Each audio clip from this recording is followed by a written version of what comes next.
There's a setback for the Trump administration on the travel ban. Will it stick? President Trump and his Justice Department lost another round in the legal battle over his executive order to ban travel of some refugees and immigrants to the United States. A federal appeals court in San Francisco, the Ninth Circuit, denied the administration's request to reinstate the ban after that federal judge in Seattle put a hold on it. Hello and welcome to America's News Headquarters on this Super Bowl Sunday. I'm Eric Shawn. And I'm Marthel Neville. That decision coming down overnight, one day after the president lashed out on Twitter at the judge who blocked his executive order. No reaction on the appeals court decision so far today. Meanwhile, protesters marching by the thousands in major cities over the ban and outside Mr. Trump's Florida estate where the president is spending the weekend. Let's get the latest now from Rich Edson, who is live in our D.C. bureau with the next steps. Rich? Arthel, it is still up to the Ninth Circuit Court. This morning, it denied the Trump administration's request to immediately reinstate the travel ban. It then asked both sides to issue responses within the next day. In the meantime, the State Department says those with valid visas from the 7 countries this ban targets may enter the United States. U.S. District Judge James Robart of Seattle, an appointee of President George W. Bush, suspended the travel ban Friday. He wrote in that ruling that those challenging the ban would likely succeed, and keeping the travel ban in place while the courts considered the issue would cause irreparable harm. In its appeal of that ruling, the Department of Justice argued judicial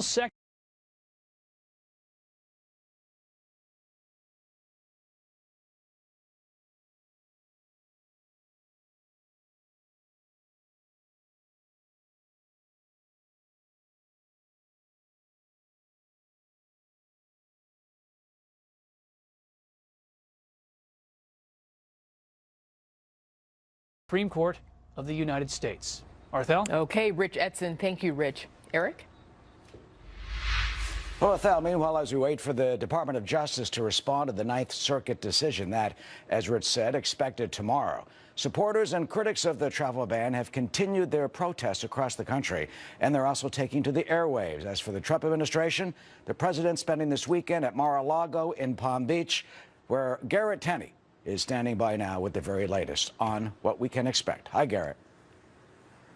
Hey, Eric, and those protests extended to right here in Palm Beach last night, where nearly 2,000 protesters marched down the road to President Trump's Mar-a-Lago club to protest his executive order and really to protest his presidency as a whole. And as those protests were happening, the president and first lady attended the 60th annual Red Cross Gala. And when he arrived, Mr. Trump told reporters ultimately he would prevail in the courts and that his executive order will be reinstated. And this morning, his vice president echoed that sentiment on Fox News Sunday. We believe the judge made the wrong decision. The Boston court made the right decision. We're going to continue to use all legal means at our disposal to stay that order and move forward to take the steps necessary to protect our country. And Democrats are all too pleased with the developments of the president's executive order. And on Fox News Sunday, Senator Dianne Feinstein said this is all a bit of karma for the Republicans. We listened for months while Republicans said that Obama was issuing too many executive orders and exceeding his authority on executive orders. So, you know, what's sauce for the goose is sauce for the gander. And we haven't heard from the president on Twitter yet today, but we're told that he's having some meetings at Trump International Golf Club. And with the beautiful weather we're seeing, he may play a few rounds of golf as well. Later today, though, he will have a couple of phone calls with international leaders. And that includes Secretary General of NATO and the Prime Minister of New Zealand. And tonight, like most of the country, he'll be watching the Super Bowl. But unlike previous commander-in-chiefs, we can tell you he does make a prediction, and you'll have to tune in this afternoon to his interview with Bill O'Reilly to see what that is. Eric? Oh, man, that big breaking news, we're not going to report it right now on the Fox News channel, Garrett? I wish we could. Okay, we'll see what he says. Thank you. Arthel? Well, you got to watch Bill O'Reilly. He's going to go one-on-one with the president in an interview that's going to air this afternoon at 4 p.m. Eastern during the Fox Sports pregame coverage of the Super Bowl. So the wide-ranging conversation includes the exchange right here about Russian President Vladimir Putin. Take a listen. Do you respect Putin? I do respect.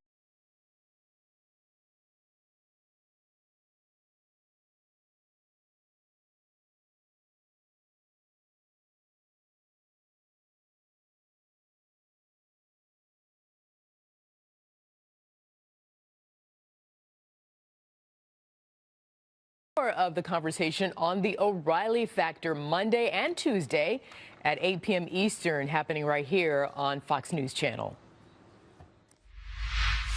By the way, with Iran, when they circle our beautiful destroyers with their little boats and they make gestures at our people that they shouldn't be allowed to make, they will be shot out of the water. Okay? Believe me. Oh, that's President Trump, of course, during the campaign last fall, threatening to retaliate against Iran for those small skiffs that harass our warships in the Persian Gulf. You know, the Obama administration policy was to fire warning shots or use verbal warnings with a loudspeaker when those little boats got too close to our naval vessels. But now with Iran testing ballistic missiles this past week and the administration reacting by putting Iran, quote, on notice, saying it is, quote, playing with fire. But despite that, Tehran remains defiant this Sunday, showing no signs of backing down as it continues its missile and military drills. In fact, one top Iranian general was quoted as saying this: "If we see smallest misstep from our enemies, our roaring missiles will fall on their heads. The defense capability and the offensive prowess of Iran's armed forces would make America or any other enemy regretful of any incursion." With us now is John Bolton, former ambassador to the United Nations, senior fellow at the American Enterprise Institute, at Fox's contributor, who's also chairman of the Gatestone Institute here in New York. You know, Ambassador, it seems that perhaps a confrontation with Iran seems almost inevitable. Can the Trump administration, do you think, contain Tehran? Well, I think they've taken some very important early steps to demonstrate that they are not wildly attached to the Iran nuclear deal. I think much more needs to be done, but I think Iran has figured out that actually elections in America do make a difference, even if they don't in Iran, and that there's a new president with a very different view of that agreement. So I think what we've seen in the wake of the sanctions announced by the White House on Friday was that Iran continued its provocative behavior. I think we can look for more of that in the days to come, because I believe they may be prepared to make some kind of test of strength with the new administration. Not necessarily military, not that they want to provoke conflict, but they may want to see how far they can push. They want to see how much of this is mouth and how much of it is real. So I think we are in a dangerous period here, and I think it calls for making sure we've got a strategy. I think Iran is never going to live up to the nuclear deal. I think we should abrogate it immediately and have serious conversations about what to do next. But make no mistake, I think this is going to be a very interesting couple of weeks. When you talk about a test, what specifically do you mean? What specifically do you think they will do? Well, they've got capabilities, obviously, in the what they call the Persian Gulf, what Saudi Arabia and others call the Arabian Gulf, where there are U.S. military units. They've got the Houthi rebels in Yemen that just as recently as last week fired an Iranian missile at a Saudi ship. Some think they thought it was an American frigate out there in the Red Sea. They can unleash Hezbollah, Hamas, and other terrorists. They are, as we've discussed before, the central bankers of international terrorism.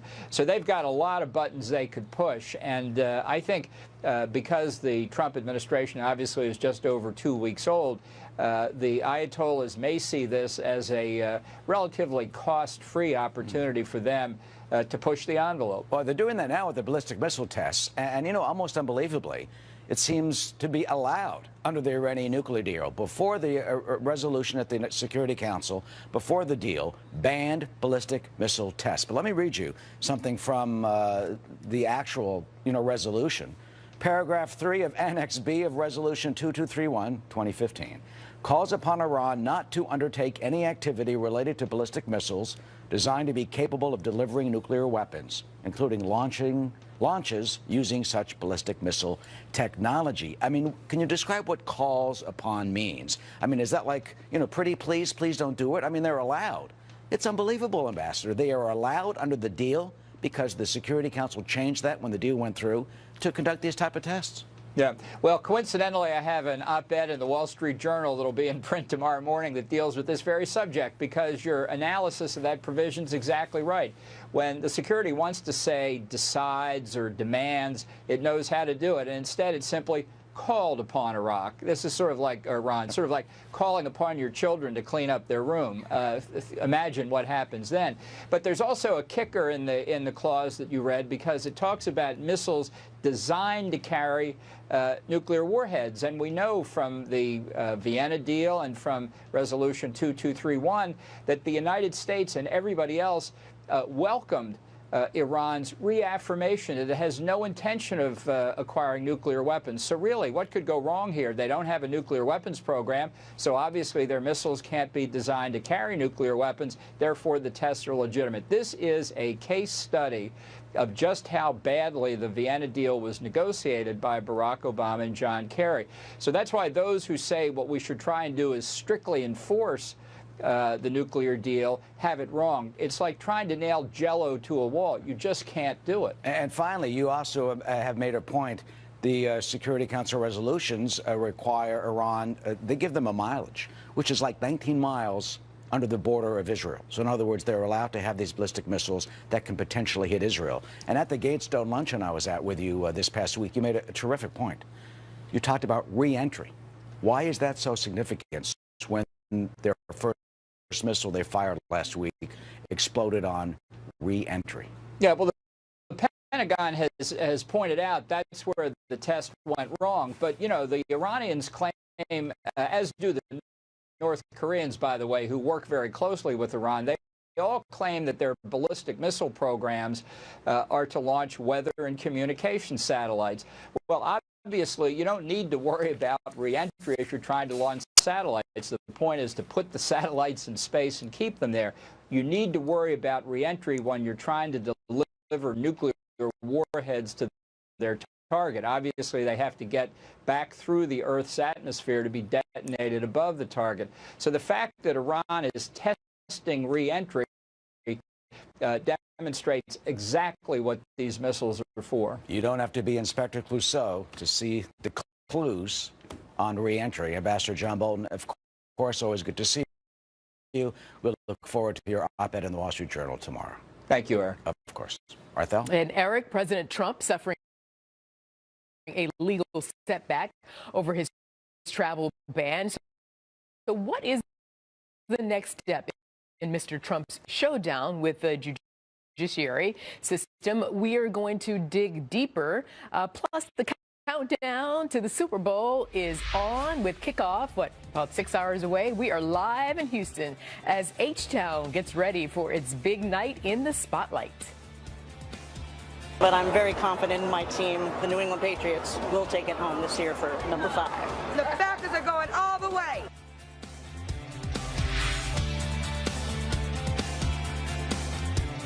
And let's take a look at what's going on around the world. Anti-terrorism police in Turkey, well, they have detained more than 400 people across the country, charging them with alleged ties to ISIS. That is according to Turkey's government-run news agency. You're looking at video from one of those operations in southern Turkey. That's about 80 miles just north of the Syrian border.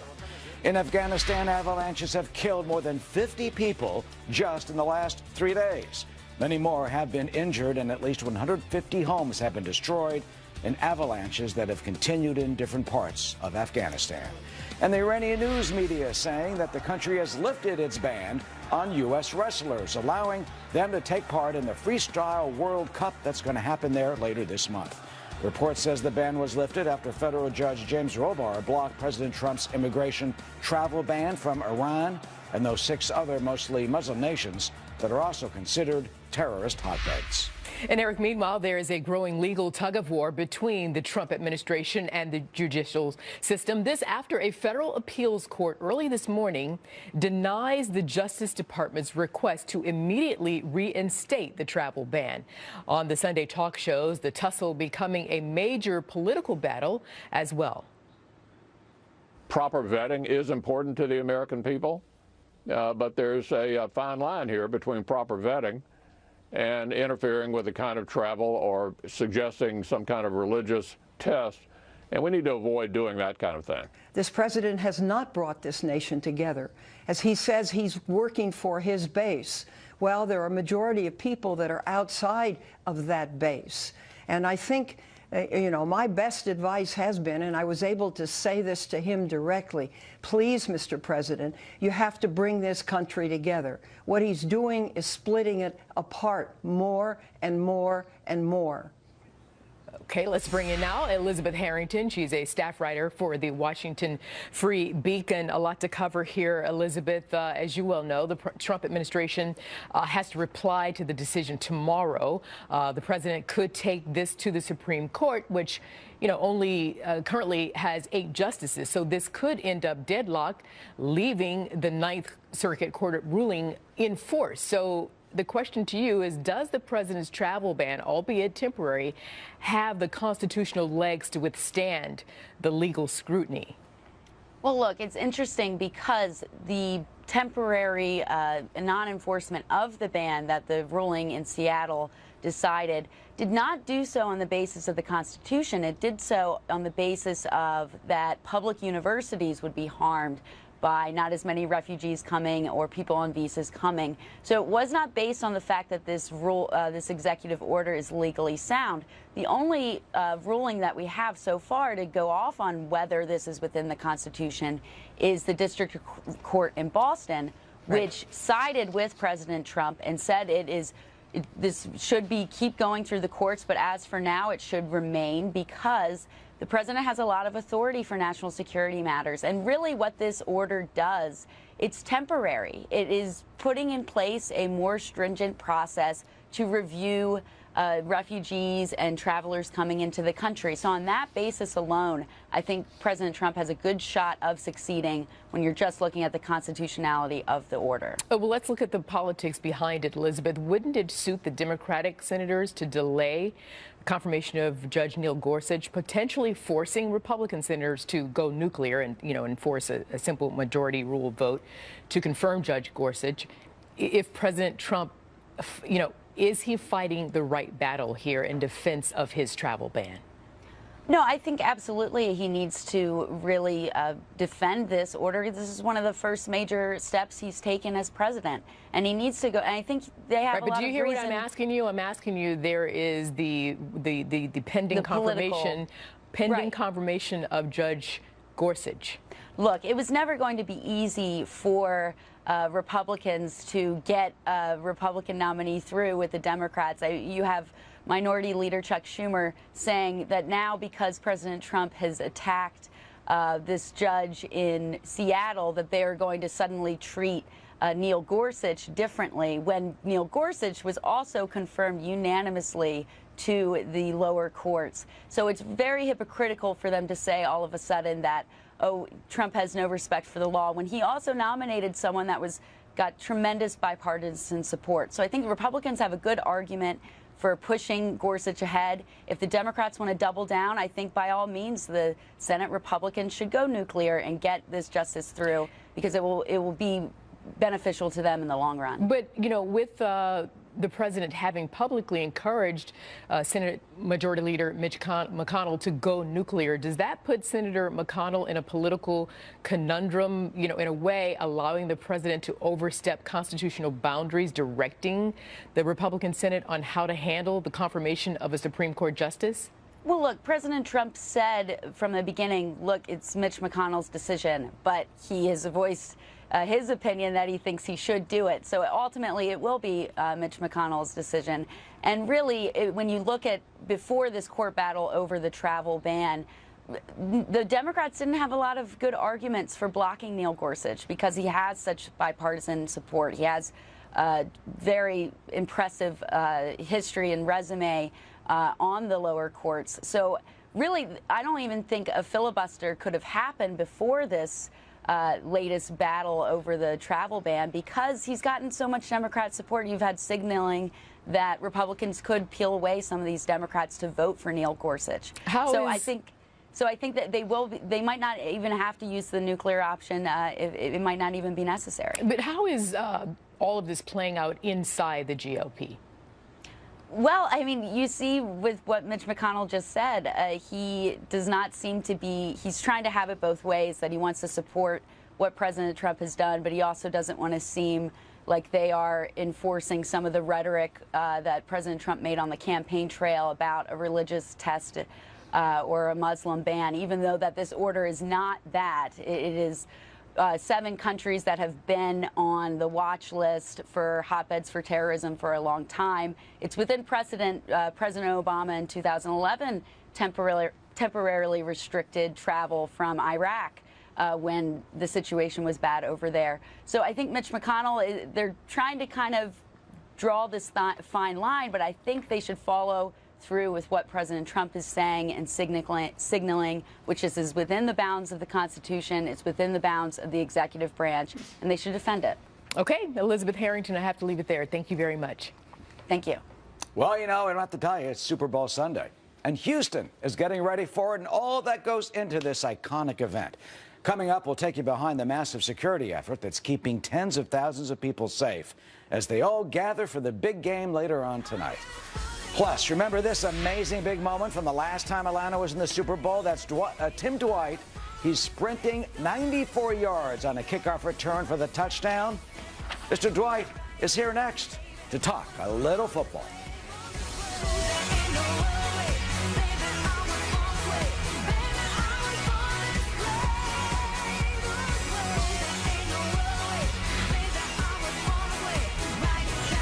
Presence. Of course, a mix of local, state, and federal law enforcement, canine units, metal detectors, choppers, even drones, all being utilized.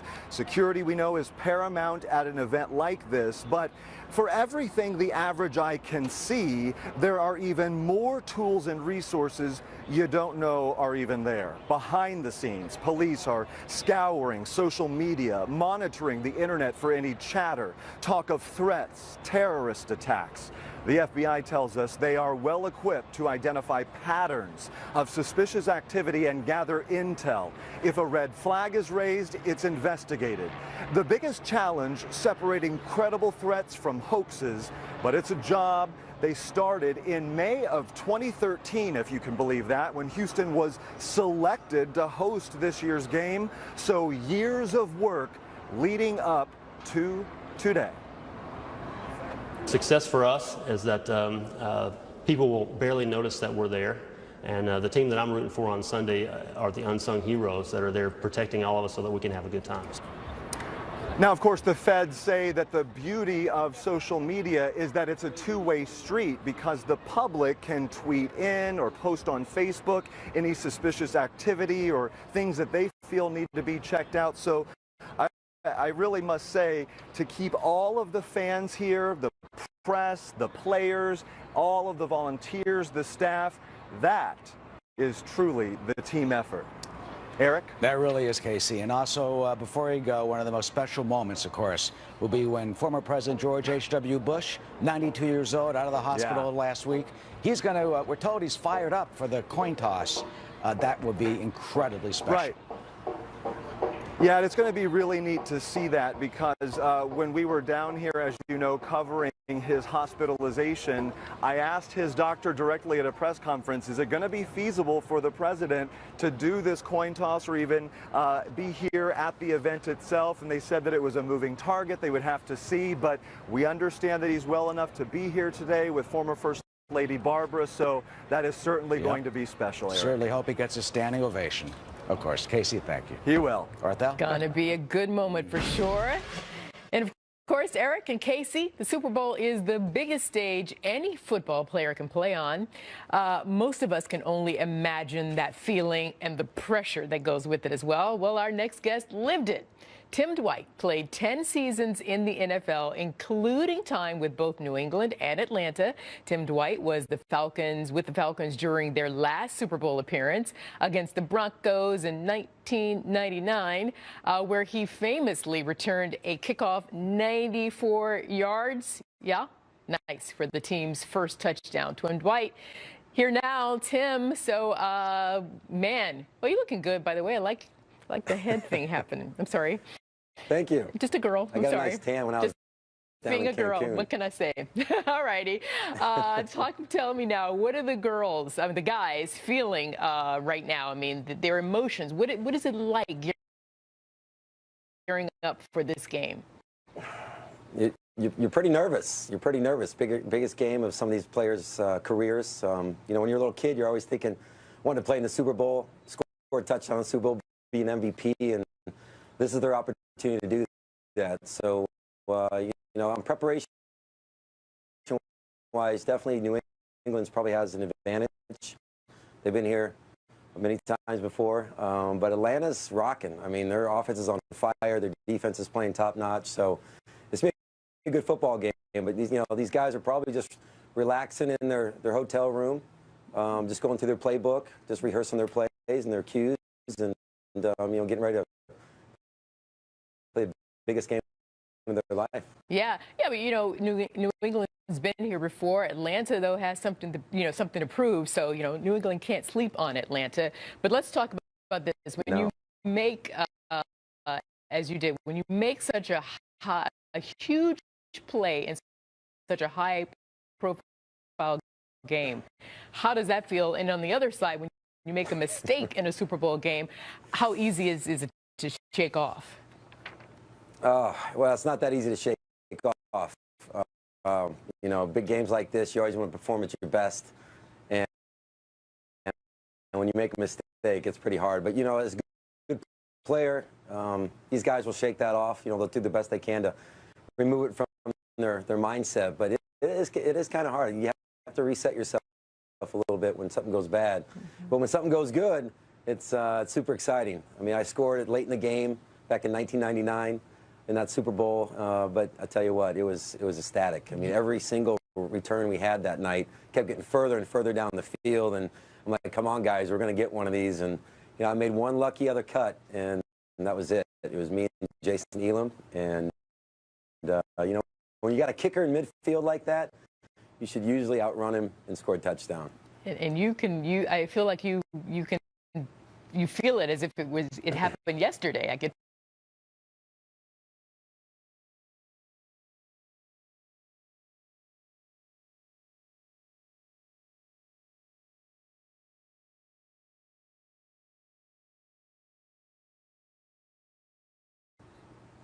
Well, I do a lot of charity work. I have a Tim Dwight Foundation I started way back in 2002. So I have a small football camp about 3 days long in my hometown, Iowa City.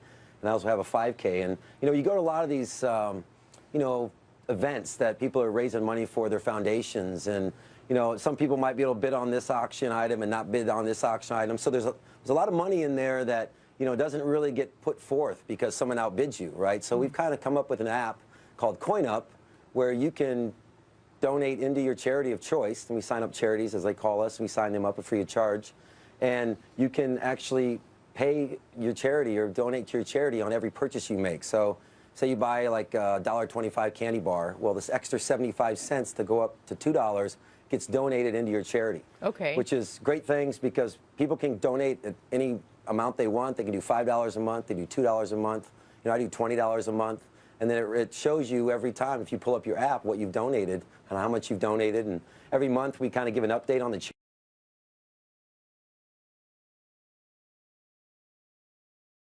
charity of your choice, of what you've connected to. And it kind of keeps you engaged, over a long period of time, and as well as it gives a good cash flow stream to those charities.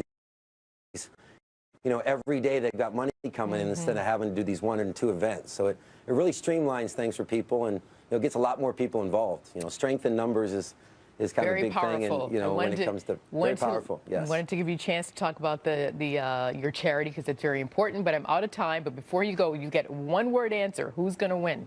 Which team is going to win? Well, I play for both teams, but these are my guys today. Oh, Right the there. Dirty Go Birds. Falcons. All right, so if you're putting that on, I'm That's gonna right. have to show you this. I don't know if you could see my little lanyard here. That would be a fleur-de-lis, because I'm got the saying to bird. you, they ain't in the game, but who dat anyway? There you go. How about that? All right, Tim, thank you so much. Talk to you soon. Thank you. And by the Take way, care. Super Bowl 51, less than 6 hours away. Be sure to catch Patriots, Falcons, 6:30 p.m. Eastern on Big Fox. Maybe the Saints next year. I hope so. All right. Well, you know, he was a kid when he first found out just how tough Washington, D.C. politics can be. Judge Neil Gorsuch was a teenager when his mother had to resign from the Reagan administration after a fight with Congress. What is the legacy of that bruising battle? As her son now prepares to face the Senate. Up next, we'll get some personal insight from one of the judge's former clerks. And a murder mystery that made national headlines. Chanel Lewis, now a suspect in the murder of Karina Vetrano, shown here. Vetrano's body was found in an undeveloped area near her home in Queens back in August. Her parents reported her missing after she went out for a jog and did not return. Investigators say the suspect left DNA at the crime scene. Sources say that evidence has been matched to Chanel Lewis, who is now in custody. Well, Vice President Mike Pence with a strong message to Senate Democrats, telling them to support Supreme Court Justice nominee Judge Neil Gorsuch. The vice president saying Gorsuch should get an up or down vote on the Senate floor. And he also explained why he thinks Gorsuch is the best candidate for the job. Friends, this is a historic time for our country. We're on the verge, literally, of reaffirming the supremacy of the Constitution in our nation's Supreme Court. We're giving a new voice to the age-old vision of our founding fathers. We're rededicating ourselves to and our country to the timeless principles that they proclaimed only a few steps away from right where we're standing today. So what will happen at the Senate confirmation hearings? Jason Murray joins us. He's a former clerk for Judge Gorsuch and also an attorney in Denver. Welcome. First of all, you know, the Republicans blocked President Obama's choice, Merrick Garland, for the Supreme Court. Do you think it's payback time for the Democrats now that the tables are turned? You know, I think that that's going to be something that the Senate Democrats are going to be struggling with in the next few weeks. You know, there's certainly a lot of bad blood, I'm sure, among Democrats about the way that Merrick Garland was treated by Senate Republicans. By all accounts, you know, Merrick Garland was a highly qualified and very well-regarded nominee.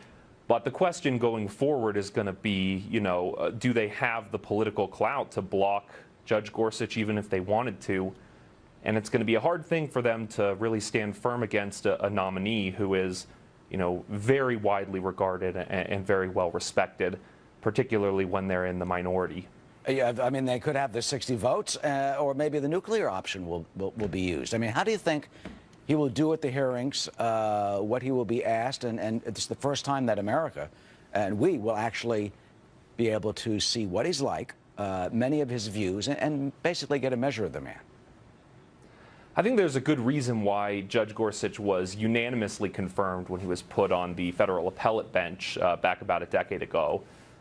You know, his credentials, his qualifications, I think nobody can question. And beyond that, he's just a very personable, very warm man. And he's got a bit of, you know, as a native Coloradan, he's got a bit of Western charm about him. You know, he's the kind of person who puts people very much at ease when you're talking to him. And he's universally loved, I think, by his colleagues, both on the bench and in legal practice, both here in Denver and around the country. What was he like to work for? You know, he's a great boss. I mean, a very personable guy. You know, he takes his role as a mentor to his young law clerks very seriously, and he's got a loyalty to his former clerks that kind of follows them throughout the rest of their career. You know, a truly sort of great person, I think, a very friendly person, but also, you'd be hard-pressed to find a sort of smarter, more careful, and more fair-minded judge. Yeah, and also there's a fascinating background that has to do with his mother. She, of course, was the EPA administrator in the Reagan administration, and Buford Gorsuch, and he had to resign. There was a contempt of Congress at the time, which some thought was very unfair. And the New York Times front page today has this about your former boss. It says, quote, "He was 15 years old and his mother was caught in an ugly showdown with Congress. When she was forced to step down, her reputation in tatters, Neil was furious. Quote, 'You should never have resigned,' he told his mother. 'You didn't do anything wrong. You only did what the president ordered. Why are you quitting? You raised me not to be a quitter. Why are you a quitter?'" What do you think the legacy of his experience when he was 15 years old, seeing his mother go through the meat grinder up on Capitol Hill, what do you think that will mean, and how that he will bring that to the Senate confirmation hearings going forward? Is Super Bowl Sunday. Welcome to a very special edition of American News Headquarters. I'm Leland Vittert, live in Houston, just outside NRG Stadium, where some of the 70,000 fans have just started to make their way into the hottest venue in America, the toughest ticket in the world to root for either the New England Patriots or the Atlanta Falcons. Vice President Pence, we're told, is heading to Houston, just went wheels up to watch the big game. And Elizabeth, he will have, as you might imagine, slightly better seats than we do. He's watching along with the governor of Texas from the owner's box. Yeah, not a bad seat, I would imagine. I'm Elizabeth Pran, back in Washington, where the excitement is just as palpable, of course, for different reasons. The Trump White House is doing everything it can to fight back against a federal court ruling early this morning, denying President Trump's request to reinstate a temporary ban against refugees and citizens of 7 Muslim-dominated countries. Mr. Trump is at the Winter White House, his Mar-a-Lago estate, where he will watch the Super Bowl tonight. Our own Bill O'Reilly sat down with the president for a one-on-one interview following tradition, of course. It will air in the pregame show. The interview already making news when the president spoke out against Russian President Vladimir Putin. Putin's a killer. A lot of killers. We got a lot of killers. Why you think our country's so innocent?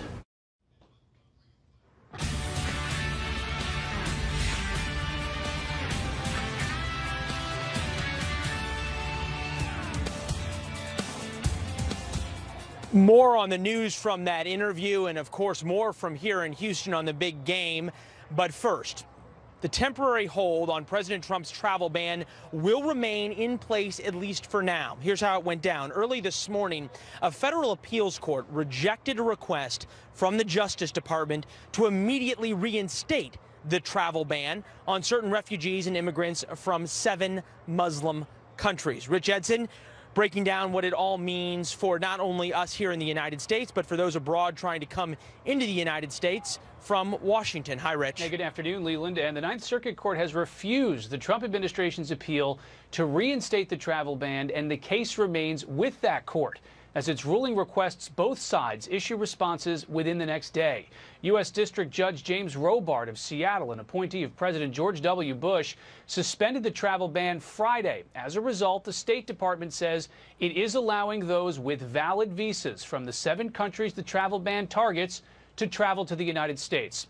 The Department of Homeland Security says it has suspended its implementation of the travel ban, adding the executive action ordering it is, quote, lawful and appropriate.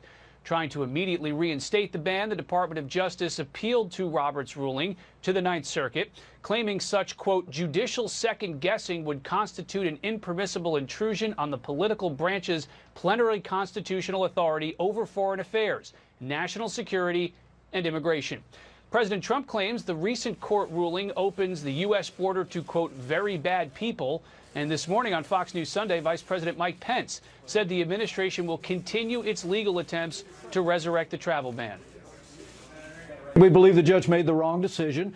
The Boston court made the right decision. We're going to continue to use all legal means at our disposal to stay that order and move forward to take the steps necessary to protect our country. We listened for months while Republicans said that Obama was issuing too many executive orders and exceeding his authority on executive orders. So, you know, what's sauce for the goose is sauce for the gander. Once the Ninth Circuit rules, there is only one judicial level beyond it, the Supreme Court of the United States. Leland? A Supreme Court that right now is an 8-person Supreme Court without a majority. Obviously, we'll see how the confirmation hearings go as it comes to that. Rich Edson live in Washington. Liz has more. That's right. President Donald Trump's visa ban has been in place for less than 2 weeks, but it has become a defining issue of the Trump administration's early days. President Trump signing that order during a trip to the Pentagon late in January, instituting a travel ban on 7 Muslim-majority countries, including an indefinite ban on Syrian refugees. Mr. Trump did specify certain minority religions could get priority. By the next day, hundreds of travelers from those nations had been blocked from entering international airports across the country. Lawyers from the ACLU and other civil rights groups set up workstations in airports to assist travelers. As you remember, protests had been erupting at airports and cities and political buildings here in D.C. both last weekend and this one as well. The first motion by a court regarding the travel ban was in place within days. A federal judge in New York. A motion was made in Boston as well, allowing immigrants blocked by the executive action to enter some major cities. Now, the latest court holdout was out of Washington state. It's much broader. It puts a hold on the ban nationwide. Since then, reports of folks traveling with a visa have been able to enter the U.S. So let's bring in our fair and balanced panel, Democratic strategist and former senior aide to Senator Schumer, Michael Tobman, and Larry O'Connor, the online editor of the Weekly Standard and the host of the Larry O'Connor Show. All right, Michael, I want to start with you. There are no weekends with this new administration. I want to just get your take of where we are now and the most recent news this morning. The thing about judicial review of governmental actions is, though you disagree with the ruling today, a ruling tomorrow preserving your property rights or protecting your due process rights from law enforcement will serve you and will protect you then. It is a foundational tenet of our democracy, of American government, judicial review of governmental actions. You disagree with the judge, you appeal, you lose an appeal, you go to the U.S. Supreme Court, and then you have a decision that guides and navigates and instructs moving forward. A bad decision today you don't like can lead to a decision tomorrow that protects you, and that's what court review is about. Okay, but that being said, does that bring any clarity? And I want to bring in you, Larry, because there could be, like you said, there's a story this morning, but it could be a completely different story come Monday morning. I'm here to bring clarity. Thanks for asking. Listen, I love our Constitution, and isn't it a wonderful thing to see our constitutional process take place? I respect Senator Dianne Feinstein, but this whole goose for the gander clause in the Constitution, I don't find that. There's no tit for tat in the Bill of Rights. Just because Republicans objected to President Obama's executive orders doesn't mean they were wrong, and it doesn't mean that it's not okay for President Trump to put through this executive order, because here's the difference. He has invoked this executive order and these restrictions on certain countries and certain travelers from these countries under the guise of national security. That's a trump card, if I can use a pun there. It really is. Okay, but my question to you, because a lot of people are at home are wondering, what exactly is this law, this judge claiming when it comes to the constitutionality of this executive order? I'm lost there because I think that he doesn't have really solid ground. Listen, I'm not a constitutional lawyer, but my understanding here is that our legislative branch through Congress passed a law, and it specifically states that the president, the executive branch, if for the purposes of national security, deems it necessary to put certain travel restrictions and disallow people to enter our borders, all right, Michael, he can do that. He has that authority, and the judicial branch can't veto that. Well, that's where you're wrong, respectfully disagreeing. Before the current members of Congress's great-great-great-grandparents were born, a foundational judicial decision, Marbury v. Madison, provides that the judiciary absolutely has the right to review governmental actions. And it is a basic foundational premise of our government. And law is the language of government and politics, not spin. Despite what my colleague is saying in his glib and his articulate manner, he's doing it. Law is the language of government and politics, and after the campaign and after the press conferences, after the flourish of the pen on the executive order, It must withstand judicial scrutiny if it is challenged, and that's where we are now. And Michael, thank you for that very generous way that you disagreed with me, but we actually don't disagree. I didn't say that the judicial branch doesn't have the right to review. What I said was they don't have the right to override what the president did if it's under the guise of national security. Okay, the judicial branch has not, they have not waded into this in the past. I hate to interrupt you, and I wouldn't have if we didn't hear some news also from an interview that we had with our own Bill O'Reilly and President Donald Trump. There was obviously, as you know, they'll be speaking at 4 p.m. shortly before the Super Bowl, but I want to play a preview for that clip because it is making headlines this morning, and I want to get your reaction. Okay. Take a listen. Do you respect Putin? I do respect him. Do you? Why? Well, I respect a lot of people, but that doesn't mean I'm going to get along with him. He's a leader of his country. I say it's better to get along with Russia than not. And if Russia helps us in the fight against ISIS, which is a major fight, and Islamic terrorism all over the world, major fight, that's a good thing. Will I get along with him? I have no idea. It's very He's a possible killer, I though. won't. Putin's a killer. A lot of killers. We got a lot of killers. Why, you think our country's so innocent? All right, Michael, I want to start with you because some of I listened to reaction on both sides of the aisle, obviously Sunday political talk shows. Some people are outraged. They're saying, look, you're comparing the U.S. to Russia. You can bring up Crimea. You can bring up their activity in Syria, that there is no comparison and it shouldn't have been made. What's your reaction? Elections have consequences, as the left is finding out, and the Democratic Party lost the election, and there are consequences to that, but campaigns have consequences as well. And whatever the allegation is, whatever is substantiated in terms of Russian involvement or interference with our election, it opened the door to this conversation. It was a fair question, and I think that it is analogous. We can talk about the United States' role internationally, historically, and what Russia perhaps did here, and discussions in Syria and other places. The world is a moving thing. It's not a static situation. It's not a photograph. It's a moving picture. I think these were fair questions. And what happened with the campaign, however it's substantiated, opened the door to these hard questions specifically on Russia. All right, Larry, we have about 30 seconds. I'm going to give you the last word. Yeah, listen, Donald Trump is not your typical politician. He says things in a way that I wish he wouldn't say them. Perhaps he was trying to inelegantly say, in the same way FDR and Winston Churchill found a common ally with Joseph Stalin, a murderous thug, because we had a common enemy at the time in Adolf Hitler. Maybe he's saying he can find some common ground with Putin against ISIS. Maybe that's what he was saying. Luckily, it's not my job to interpret this president's words, but I wish he had said it like that. All right, well, your job was a panel discussion, and you did an excellent job, gentlemen. Thanks, Liz, Thank you so too. much. We appreciate it. Thank Have you. a great Thanks, Sunday. Michael. Thank you. And you don't want to miss the rest of Bill O'Reilly's pre-Super Bowl interview with President Donald Trump. It'll air on your local Fox station at 4 p.m. Eastern. And Bill will have even more from his interview with the president on the O'Reilly Factor, both Monday and Tuesday night, right here on the Fox News Channel. At 2 p.m. Eastern, right after this show, Chris Wallace will be sitting down with Vice President Mike Pence, and he'll talk about the administration's reaction to the latest court ruling on the travel ban. And the fight over confirming Secretary of Education nominee Betsy DeVos will come to a head this week in the Senate with a possible final vote as soon as tomorrow. Some Republicans have split from the majority of their party, saying they will vote a no on the confirmation, setting up the possibility that the Vice President Mike Pence could be delivering a tie-breaking vote. We're very confident that Betsy DeVos is going to be the next Secretary of Education. It'll be my high honor to cast the deciding tie-breaking vote on the floor of the Senate next week. Coming up a little bit later in this show, the Hill's Capitol correspondent Molly Hooper joins us to weigh in on the upcoming fight in the Senate. You don't want to miss it. Leland?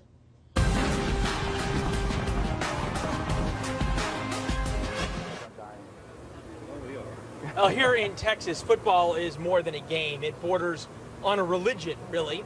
But fears of concussions and the after effects have organizers of the sport worried that parents won't let their little boys take to the field. That, of course, causes big concerns for the NFL as to the long-term future of the game so many play and love. They tell us the game, especially for young kids playing it, is changing. One of the people at the forefront of changing the game, Scott Hallenbeck, CEO and Executive Director of USA Football, joins us now. Scott, do parents have a right to be worried about their kids playing football versus playing soccer? So I believe that, first of all, we need to educate parents on the important changes that are going on. You touched on the fact that practice guidelines are now being adopted. 140,000 coaches around the country were certified last year. There's a real commitment to reducing contact in practices and in games. So they need to be informed about all those important changes. And then what we're looking at is how this game can continue to evolve. So there's already flag, there's 11-person tackle, and we're looking at how can you add additional entry points to the game, much like soccer. They have 8 different goals as a kid develops up through the sport. So we're looking at all those innovative approaches to how we develop this sport and kids progress in it. Give me a sense of what sort of the latest iteration is, because it seems as though there is something now between flag football and what we think of as full contact football. So at present, there's really just flag football, 5-on-5, and then you jump to 11-person tackle football. And what we're looking at, again, like a soccer or like a baseball that has T-ball and coach pitch and then player pitch, this idea of a youth player development track. So the notion is go from flag, maybe play a year or two, transition to what we're at least calling the modified game, which means you split the field in half. Kids could play 7-on-7, no special teams. Kids play multiple positions, starting the 2-point stance. So it's an opportunity to really develop them and their skills. Conceivably developing their skills with less chance of injury. That's exactly right. There's opportunity. And there's numbers here that point to whatever you're doing in the PR campaign from the NFL is working. Take a look at the numbers in 2015. About 1.23 million kids aged 6 to 12 played tackle football in 2015. Fast forward, rewind to 2014, 1.216 flag football numbers up substantially more. It does give you the sense, and maybe you're hearing this, that parents say, I'm either A, willing to take the risk, or B, I'm not willing to tell my son no. Yeah, no, we hear from parents, they actually want to learn more about this game. They want to hear what those coaches are doing to adopt better safety practices, but also so they're engaged. They're engaged, and they love the value of the game. They see the difference in their children when they gain the confidence within this sport. So the message to coaches and from coaches is educate the parents, let them know what you're doing from a safety standpoint, but also tell them about the incredible values you're teaching those young players. Is the game safe enough for 5, 6, 8, 10, 12-year-olds? So here's the really interesting thing we're looking at, this idea of right age, right stage. Kids develop at different ages and stages. So we think that's a decision solely by the parents. And so again, what we're trying to do is say, here's an opportunity in flag. Participate in that. If and when your child's ready, move to this modified game. If and when your child's ready, transition to the 11-person tackle. So it gives them options, and it's just a logical developmental track. Options, and I know at least from your organization's perspective, working a lot to sort of provide some of the research and the science behind the game, behind what you're doing, and how it's made safer. Scott, thanks for being here. We appreciate it. And I know Scott Liz is going to be inside the game where we all wish we were. It's certainly, when you're here, you do feel an excitement and an energy that's very different than any other sporting event in the world.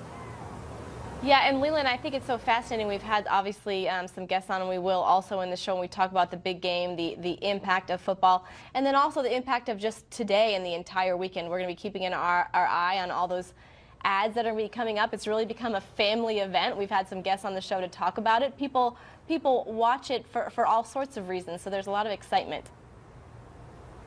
Well, not only they watch it for the ads, and so many people come from all over the world to Houston, and it's the Super Bowl of everything when the Super Bowl comes to town. It's the Super Bowl for folks who sell souvenirs. It's the Super Bowl for the car services that drive everybody around. It's the Super Bowl for the caterers who have to attend to all the parties. It's the Super Bowl for entertainers who come in as well. So you think about the economics of just this week and what it does for Houston, a town that certainly hasn't had a great run at it the past couple of years as oil prices have crashed. And so many people who I've talked to today who are driving Ubers around or who are working at various parts of some of the things that aren't necessarily happening here at the stadium but all around the city say this is really a chance for Houston to kind of get back on its feet from the past couple of years. A little fun, a little break from politics, and a little good for the economy. We like it. Coming up, Houston's own Olympic superstar Simone Biles joins us. She's at the Super Bowl today as well. She's there as a fan. We're going to get her to open up about her pick for the big game and also her brand new book. Plus, we're going to go live to Mar-a-Lago, where President Trump is going to watch the show with his family. Before he left for Washington, he left this message to the American people. We are here to serve you, the great and loyal citizens of the United States of America, the forgotten men and women will never be forgotten again, because from now on, it's going to be America first. The entire state proud. 5 Olympic gold medals by 19. She says she is just getting started, right? That's the idea. Simone Biles just wrote a new autobiography, Courage to Soar, and is here taking part in all sorts of Super Bowl festivities this weekend. Nice cover shot. You're definitely soaring. You're definitely soaring there. All right, I've got to ask off the top, what's more exciting, the Olympics or a Super Bowl? Well, now that I don't have to perform, it's kind of nice watching other people achieve their dreams and goals. But don't get me wrong, the Olympics is one of the best moments of my life, and I'll never forget it. Well, and if you think about it, you got something on Tom Brady. You got 5 gold medals. He's only got 4 Super Bowl wins. There's something here. Any advice for him before the big game? I mean, just to do what you do in training. They've made it here this far, this well, so don't change anything. We talked to somebody yesterday, former Patriot who had 2 Super Bowl victories, a great former linebacker, and what he said, and you probably experienced the same thing. There's this commonality among athletes in the idea that you want to think it's just like practice. You're just going out there to do the same thing, but it's not just like practice. It's either the Olympics or the Super Bowl. Same thing for you? Yeah, but it is, for us, I guess it's a little bit different because we can't change too much of our movements on the equipment, or we might be off and get deducted, but they can change their plays and stuff. So it is different for them, yeah. Different for them. Give us a sense here of what this is meant from Houston. Obviously, you've come back from the Olympics, an enormous success. What's that done for this town, you think? It's done huge. It's brought everyone together. So traveling, I don't know. I did pretty good. You did pretty good? Yeah, we had a police escort and everything, so it was good. Well, imagine that. It's funny how that happens. We should roll with you more often. What are you doing for the game? I think we're gonna tailgate before, and then we're gonna head into the game. Head into the game. Are you rooting for anybody? No, just for a good game. If you ask Allie and Gabby, they'll of course say Patriots, but we'll see. See, Patriots. Give us a sense. Your story is so unique. It's one of the reasons I think that all of Texas has gotten behind you, and obviously after the Olympics, the whole country did. What lessons for young athletes, whether they play football, whether they're gymnasts, is the message of your book? It doesn't matter where you start or where you come from. It's what you do to use it to get where you want to go. And give us any vignettes from here in Houston that you can share that illustrate that? Well, I came from foster care, and I think a lot of kids don't realize how hard it is. If you have a rough beginning, even us pro athletes and all that stuff, we have rough beginnings, but we make the best out of it, and that's why we are where we are. Give us a sense, how old is too young to read the book? Is this geared towards teenagers? Is it geared towards sort of old, middle adults? Anyone that can pick up a book and read it. It's a very easy read. So yeah, it's good. All right. Well, a lot of lessons there. We'll check with some of the teams, Liz, and see if any of them read the book, or maybe they can get an autographed copy, right? Yes. Free autographed copies coming their way. Liz? Sounds like if they haven't read the book, they need to. Great interview. Thank you, Simone. Coming up, the Senate vote to confirm Betsy DeVos may be the most heated of President Trump's cabinet nominations yet. We're going to have more on that and what else to expect on the Senate floor this week. And coming up, the President and the First Lady enjoying the Red Cross ball at Mar-a-Lago last night despite protests outside the President's resort. Our own Garrett Tenney is standing by with the details of the evening's events. And Liz, nearly 2,000 protesters were here last night to protest the president and his executive order on immigration. That while the White House is continuing to plot its strategy going forward to get that order reinstated. We'll have more on that coming up.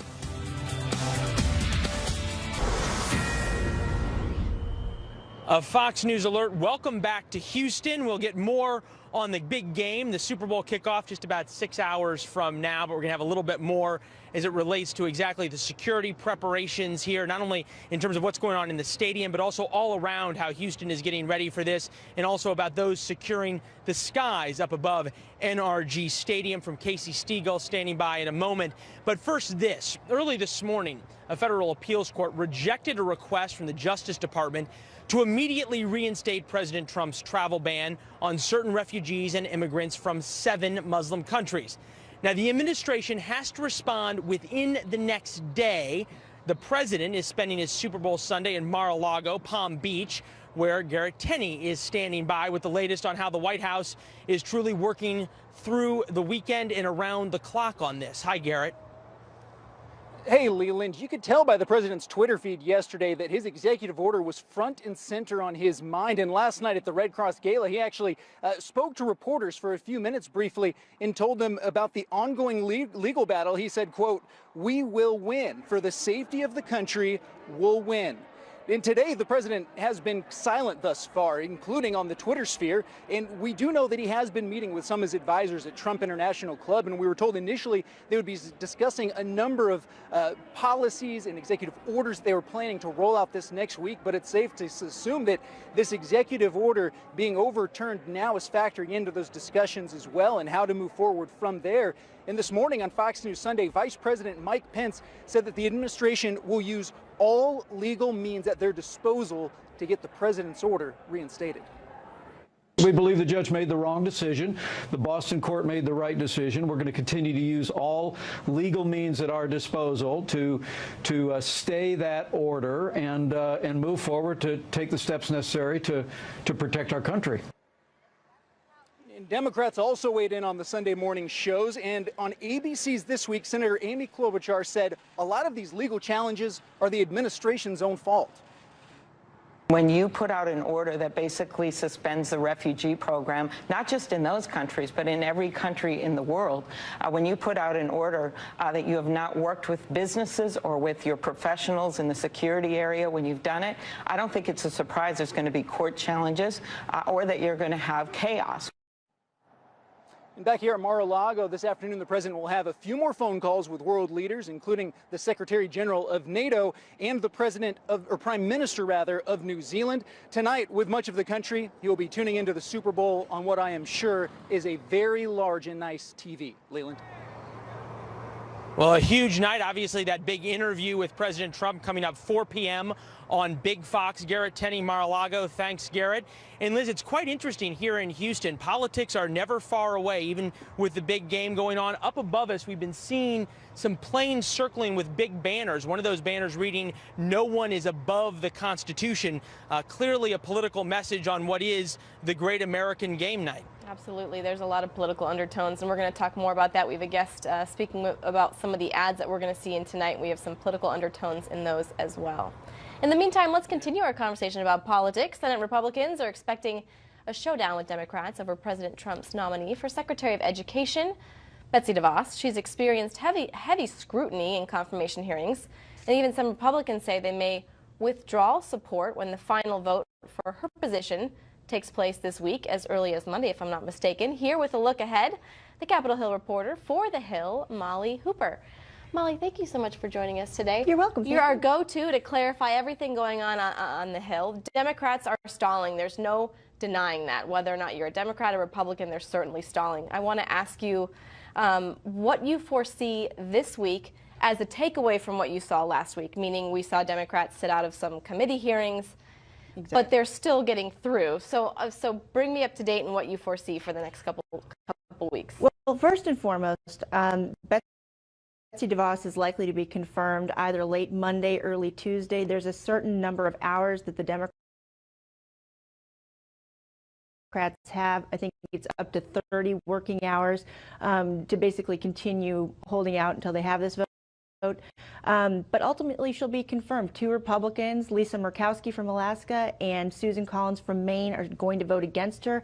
And the Democrat who's been voting with Republicans. Joe Manchin said he will vote against her as well. Ultimately, though, Mike Pence, he said this morning on the Sunday shows, that he's going to have to break the tie. I think it'll be the first time that a sitting vice president has had to break a tie in the Senate since 2008, and that was Dick Cheney on some tax bills. However, it just goes to show that the Democrats can't filibuster these nominees because of the rule change that their own leader pushed through several years ago. However, they're doing whatever they can, their level best, to delay confirmation. Right. I heard someone say, a cabinet pick was last rejected in 1989. We're probably not going to see a rejection, although we may, because there's nothing short of unusual when we talk about this election cycle. Absolutely. You brought up a really interesting point, and I was watching an interview a little bit earlier on another network, and Senator Bernie Sanders was the guest on there, and he was speaking pretty critically of the fact that Republicans may or may not use the nuclear option, as you were saying, bringing down that threshold to a simple majority, 50, when improving some of these nominees, and obviously he was also talking about the Supreme Court. I find it odd that he was so critical when that nuclear option would not be on the table if it weren't for Democrats. Well, and that's the whole thing. I mean, this term nuclear option goes back to George W. Bush's nominees in, I believe it was 2004, 2005, judicial nominees, when there was a threat that the Republicans would railroad the Democrats and say, we're getting rid of the filibuster, you can't use it. And instead, there was a deal struck at the time. However, fast forward to 2013, Harry Reid is in the Senate. He holds the majority in the Senate, and President Barack Obama was in the White House, and Republicans were still able to filibuster executive level nominees as well as lower level court judicial nominees. And Harry Reid basically said, no, we're not doing this. We're changing the rules. This nuclear option, we're just going to use it. We're pulling the trigger for all these nominees with the exception of the Supreme Court. We won't go there for the Supreme Court. I believe this was after Sotomayor was confirmed, or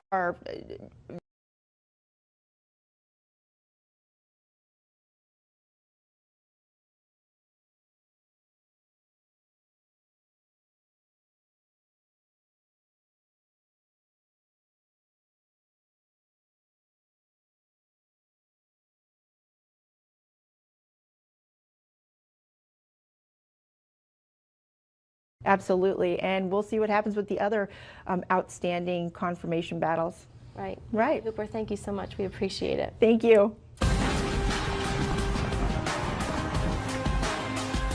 And as you know, we are just hours away from Super Bowl 51, the kickoff. As you know, Houston has been prepping up all week for supersized crowds. 1 million people are expected to attend events throughout the week, and of course, it all leads to tonight's big game. Emotions are going to be running high, and security will be tight. Casey Stiegel is at NRG Stadium with a look at all the preparations. Hi, Casey. Great to see you.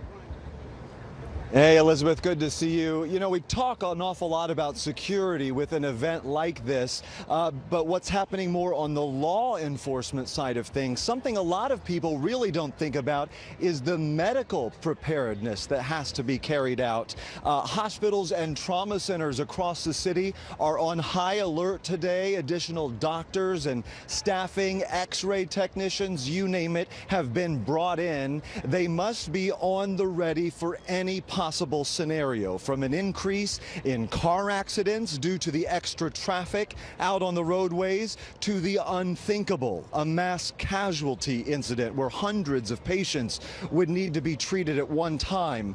Lessons have been learned from history, so medical teams here have leaned on other communities who have dealt with tragedy. Listen. There have been several catastrophic events across the country. So we took that opportunity, as mentioned before, to kind of dust off the playbook, compare our notes to their notes, and we actually hosted some conference calls with the folks that took care of the victims from the Boston Marathon bombing.